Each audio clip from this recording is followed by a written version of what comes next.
देश से है प्यार तो हर पल ये कहना चाहिए, मैं रहूं या ना रहूं भारतीय रहना चाहिए। Hello guys, welcome to the judicial wings, the knowledge of judiciary, executive and legislation.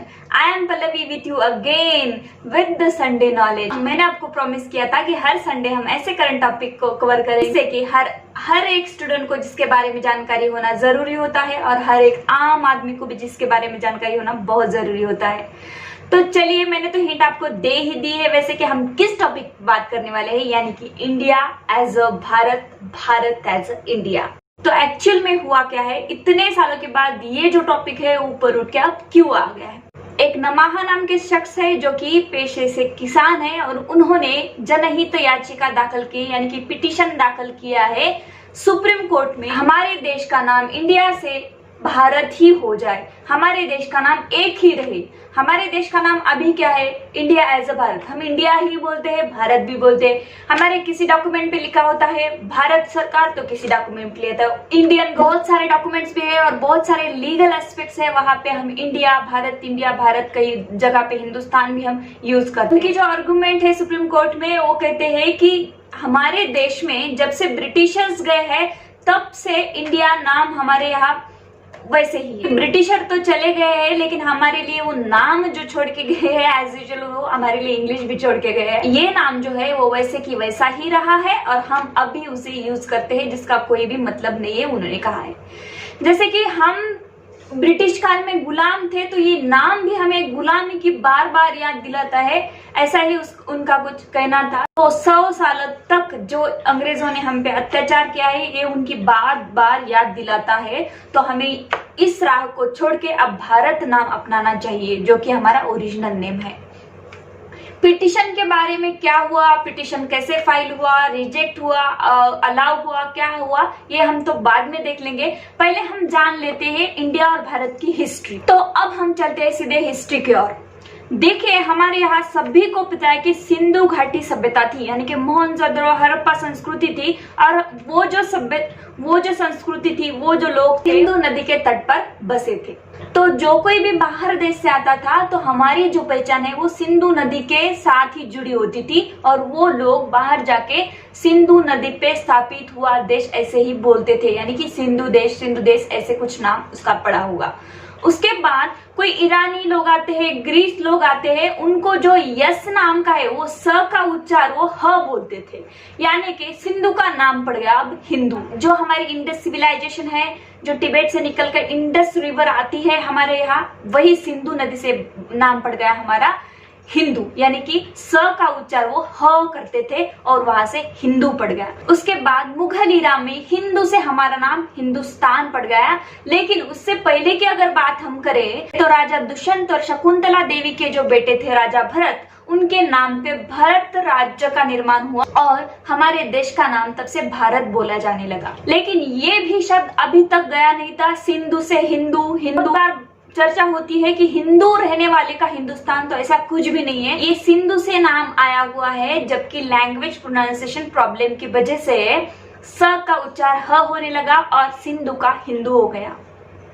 और बाद में मुगल ईरान में इसे हिंदुस्तान बोला गया। हिंदू यानी हिंदू और स्थान यानी कि लैंड। हिंदुस्तान यानी कि स्थान का मतलब होता है, हम मराठी में बोलते हैं कि स्थान ग्रहण करो, तो स्थान का मतलब होता है प्लेस यानी कि लैंड। तो वहां से हमारे देश का नाम हिंदुस्तान भी आ गया। और उसके बाद जब ब्रिटिश इरा हमारे यहाँ आया तो बाहरी देशों में हमारे देश का तब तक प्रचार हो गया था, यानी कि इंडस यानी कि सिंधु नदी की वजह से।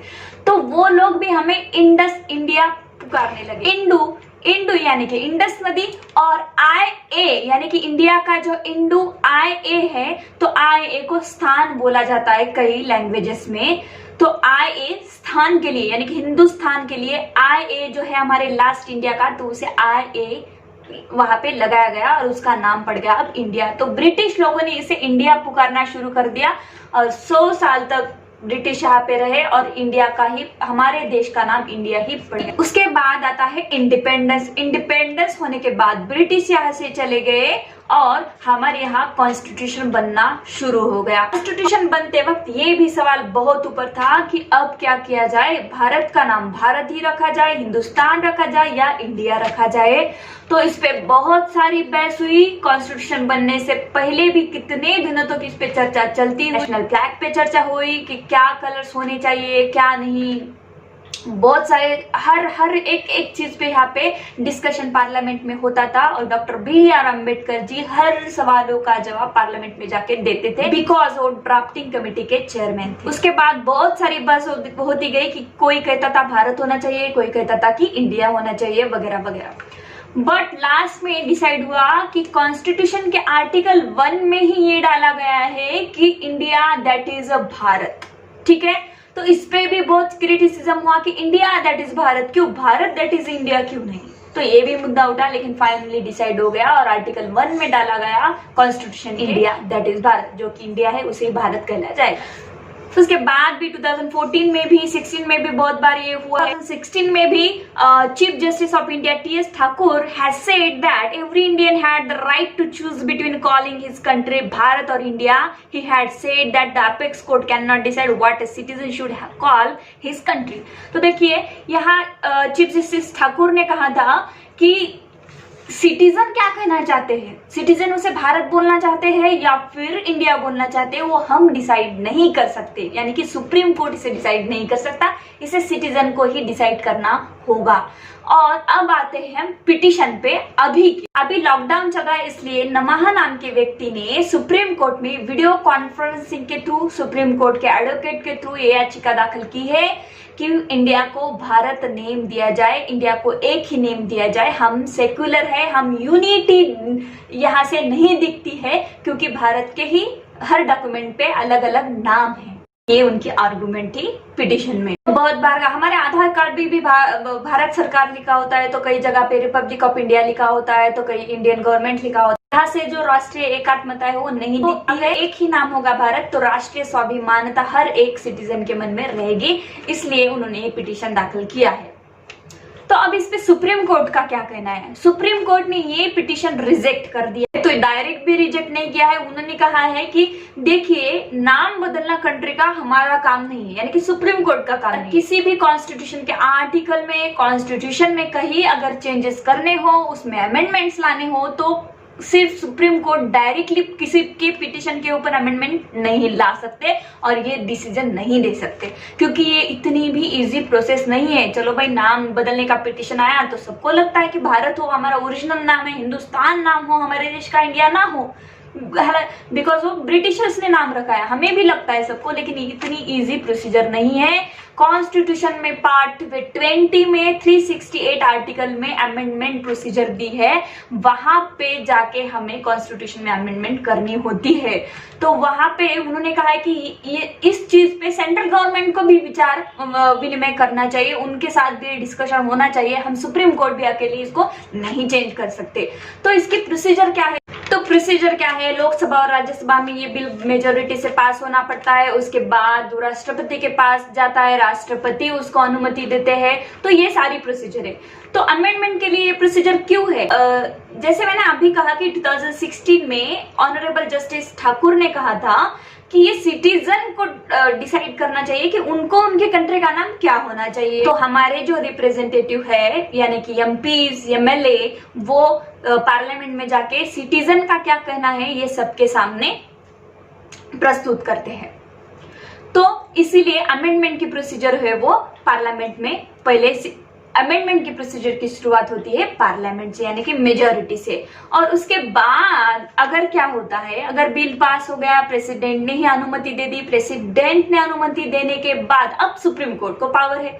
अगर सुप्रीम कोर्ट को उसके बाद लगता है कि ये जो एक्ट पास हुआ है ये कॉन्स्टिट्यूशन का कहीं ना कहीं वायलेशन करता है, तब सुप्रीम कोर्ट को जुडिशियल रिव्यू के तहत ये अधिकार है, वो सुप्रीम कोर्ट उसे वॉइड डिक्लेयर कर सकते हैं, अनकॉन्स्टिट्यूशनल डिक्लेयर कर सकते हैं। लेकिन आप डायरेक्टली किसी बहुत बड़े इश्यू को, यानी कि कॉन्स्टिट्यूशन अमेंडमेंट को लेके सुप्रीम कोर्ट में डायरेक्टली जाते हो, तो ये बड़ा मुश्किल होता है सुप्रीम कोर्ट के लिए।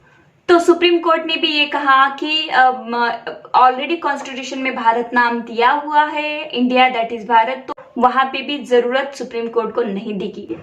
तो ये था पिटिशन। हमारे देश ने यानी कि भारत देश ने बहुत सारे नाम भी देखे। हमारे भारत देश का नाम जम्बूद्वीप भी था, जैसे कि पहले आर्यवर्त बोला जाता था और अजनब देश भी बोला जाता था। भारत भी और हिंदुस्तान भी और इंडिया भी बोला जाता है हमारे। जैसे कि हमारे देश को इतने सारे नाम हैं, वैसे हमारे देश ने बहुत सारे घाव भी झेले हुए हैं। हमें इंडिपेंडेंस के लिए बहुत सारे महात्माओं को गंवाना पड़ा, बहुत सारे महात्माओं ने इस पे काम किया। गांधी जी, भगत सिंह जी, सुखदेव राजगुरु और उसके बाद लाल बहादुर शास्त्री है, मौलाना आजाद जी, सुभाष चंद्र बोस, इतने सारे लोगों ने बलिदान दिए हमारे देश के लिए, तब जाके हमको इंडिपेंडेंस मिला है। सिर्फ नाम ही नहीं, महात्मा ही नहीं, तो हमारे धरती ने भी बहुत सारे घाव झेले हैं, बहुत सारे यहाँ पे युद्ध भी हुए हैं, हमारे सैनिक भी बहुत सारे शहीद हुए हैं इंडिपेंडेंस के लिए। और आज भी ये जो भारत और इंडिया का मुद्दा है, आज भी इतने सालों बाद ही नहीं सॉल्व हुआ है।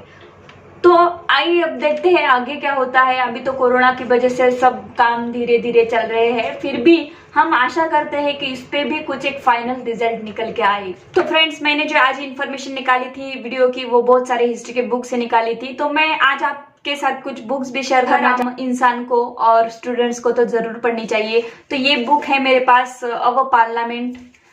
तो एक सुभाष कश्यप जी की बुक है और पार्लियामेंट, वो बहुत अच्छी बुक है, आप वो जरूर पढ़े। बिपिन चंद्रा जी की बुक है मॉडर्न हिस्ट्री की, ये भी बहुत अच्छी बुक है। अगर आप यूपीएससी के स्टूडेंट हो तो मुझे नहीं लगता कि आपको ये बताने की जरूरत है, क्योंकि ये बुक हर यूपीएससी के स्टूडेंट के पास होती ही है। उसके बाद आर.एस. शर्मा जी की बुक है एंशिएंट हिस्ट्री की, वो भी आपको जरूर पढ़नी चाहिए। वहां पे भी इंडस सिविलाइजेशन के बारे में और हमारे भारत के निर्माण के बारे में बहुत अच्छे से दिया गया है। उसके बाद इंडिया आफ्टर इंडिपेंडेंस, तो आपको जरूर ये पढ़ना चाहिए। जो ध्येय आईएएस के जो एकेडमी है, उन्होंने बहुत अच्छे से इंडिया आफ्टर इंडिपेंडेंस को लिखा है। तो फ्रेंड्स, ये जो पिटिशन डाला गया है कि इंडिया का नाम भारत होना चाहिए, तो हर सिटीजन का एक ओपिनियन होता है, वैसे भी मेरा भी ओपिनियन है जो कि मैं आपके साथ शेयर करना चाहती हूँ। तो एज पर माय ओपिनियन मुझे लगता है जो कि भारत और हिंदुस्तान हमारे देश का जो नाम है, तो वही रखना चाहिए। जो इंडिया जो है वो मॉडर्न नाम है। मैंने जितना पढ़ा है तो मुझे कहीं भी नहीं लगा कि इंडिया जो है वो ओरिजिनल हिस्ट्री से हमारे जुड़ा है, यानी कि ये ब्रिटिशर ने दिया हुआ ही नाम है, बाहर के लोगों ने दिया हुआ नाम है। तो क्या सुप्रीम कोर्ट ने जजमेंट देने से या पार्लियामेंट ने बिल पास करने से क्या हमारे कंट्री का नाम बदलेगा? मुझे नहीं लगता, क्योंकि हर सिटीजन को हमें ये करना चाहिए। हर जो कि बड़े बड़े हमारे ब्रांड्स है, तो हमारे बड़े बड़े ब्रांड्स पे ये लिखा होता है कि मेड इन इंडिया, तो वहां पे मेड इन भारत कर दो। तो वहां पे मेड इन भारत अगर हो जाए तो ये इजी हो जाएगा। कि ये सब हैबिट की चीजें होती है, जैसे जैसे हमारे सामने वो नाम आएगा वैसे ही हम उसको प्रोनाउंस करना शुरू कर देंगे। जैसे कि पतंजलि के स्टोर में आप कोई भी प्रोडक्ट लीजिए, वहां पे मेड इन भारत लिखा होता है। सिटीजन तो हमें हर बार सरकार पे या कोर्ट्स पे डिपेंड नहीं होना चाहिए, हमें खुद से ही एक शुरुआत करनी चाहिए। और जब खुद से शुरुआत करेंगे तो मुझे नहीं लगता कि ये मुश्किल है। याद है कि हमारे क्रिकेट टीम है, हमारे टीम्स जो होते हैं स्पोर्ट्स के, या फिर हम बाहर देश में हमारे देश को जब रिप्रेजेंट करते हैं तो भारत नाम होना चाहिए। India versus so and so होने की जगह इंडिया भारत वर्सेस अगर हो, तो ऐसे कुछ बुक्स है, पोस्टर्स है, बैनर्स है, यहाँ पे अगर हम बार बार अगर भारत नाम तो ये बहुत इजी हो जाएगा। तो आप भी अपना ओपिनियन बताइए कि इंडिया का नाम क्या भारत होना चाहिए और इस नाम को चेंज करना चाहिए। तो फ्रेंड्स, आज का वीडियो कैसा लगा जरूर बता देना और लाइक कर देना, कमेंट में बता देना आपका ओपिनियन इस टॉपिक पे, and click the bell icon for the more videos. Thank you so much.